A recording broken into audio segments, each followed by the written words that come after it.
नमस्कार, आप देख रहे हैं दृष्टि न्यूज। तमाम खबरों के लिए चैनल को लाइक, शेयर और सब्सक्राइब जरूर करें। वेदांत आश्रम में चल रहे शतचंडी महायज्ञ व श्री राम कथा के 7वें दिन जगत गुरु अनंतानंद द्वाराचार्य डॉक्टर राम कमलदास वेदांती महाराज ने शिव चरित्र में भगवान शिव की महिमा का वर्णन करते हुए शिव विवाह के दृश्यमय प्रस्तुति के साथ बताते हुए कहा कि धर्म संपूर्ण मानवता को एक सूत्र में बांधता है।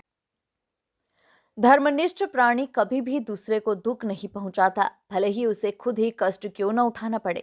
भगवान राम की सीता रूप धारण कर परीक्षा लेने वाली सती ने अपने पिता के यज्ञ में शरीर त्याग कर दिया था। शरीर त्याग करने के पहले उन्होंने भगवान राम से ये वरदान मांगा कि वे धरती पर जन्म लेकर पुनः भगवान शिव को अपने पति के रूप में प्राप्त करेंगी।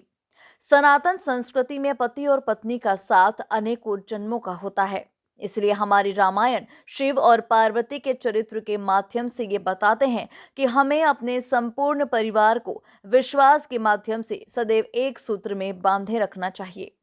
पति पत्नी का परस्पर विश्वास ही घर गृहस्थी को मजबूत बनाता है। पार्वती ने भगवान शिव को पुनः पति के रूप में प्राप्त करने हेतु तपस्या की। उनकी तपस्या की परीक्षा लेने के लिए भगवान शिव ने सप्तऋषियों को उनके पास भेजा।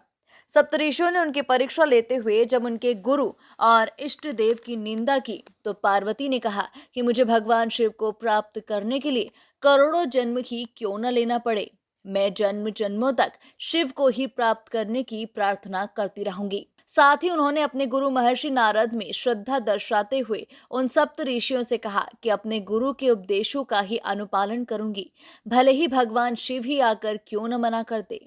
जिस प्राणी की अपने सद्गुरु व ईश्वर में विश्वास होता है वो सफलता के उत्कृष्ट शिखर को प्राप्त करता है। इंदौर से आए विशिष्ट कलाकारों ने अपनी मनमोहक शिव पार्वती झांकी के साथ साथ राधा कृष्ण व उनकी सखियों के रूप धारण कर अद्भुत दृश्य प्रस्तुत किया, जिससे श्रोता मंत्रमुग्ध हो गए। स्वामी वेदांती महाराज ने झांकियों के साथ अनेक तीर्थ स्थलों से आए संतों ने कथा मंच पर ही फूलों की होली खेली। आश्रम के महंत हरिहर दास ने शतचंडी महायज्ञ में उज्जैन से आए आश्रम के विद्वान आचार्य के साथ पांचांग पूजन, मंडप प्रवेश के साथ यज्ञ कुंड में अग्नि स्थापन कर क्षेत्र के समग्र विकास के लिए यज्ञ का शुभारंभ किया।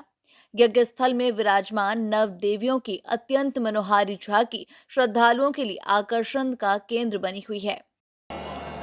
और आपकी बात पूरी करके वाइब्रेशन भी नहीं बढ़ेगी और श्रीमान जी को पता लग जाएगा क्या अपना रहा है। आजकल होता है कि नहीं, क्या आजकल है पत्रकार जानते हैं को कौन जानते हैं नहीं। दिल्ली में जंतर मंतर क्या है,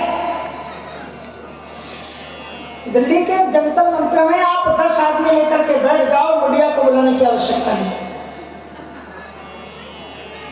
इसका सीधा सा मतलब है कि आप सरकार के खिलाफ हो, यहां बैठेंगे।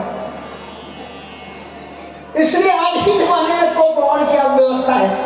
सभी जी ने सोचा कि मैं घर में जाकर के जितने भी क्रिया चरित्र होते हैं रो करके, मर करके, नाटक करके या मर जाएंगे, ये करेंगे वो करेंगे, जैसे ही बनेगा हम इनसे पूछ ही नहीं।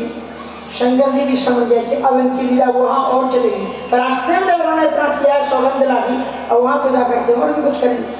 सो भगवान शंकर जी भी बड़े निकले, रास्ता बदल दिया। जा रहे थे घर के लिए और शंकर जी का घर कहाँ है, काशी, और पहुंचे कैलाश, पहाड़ पर चले। पार्वती जी का यहाँ तो घर ही नहीं, तो उनका कोई बात नहीं, गुफा साफ करते हैं, गुफा में चले। और जब तक सती जी गुफा साफ करने के लिए गई तो भगवान शंकर जी ने क्या किया, एक बड़े वृक्ष के नीचे लाग समाधि अखंड हमें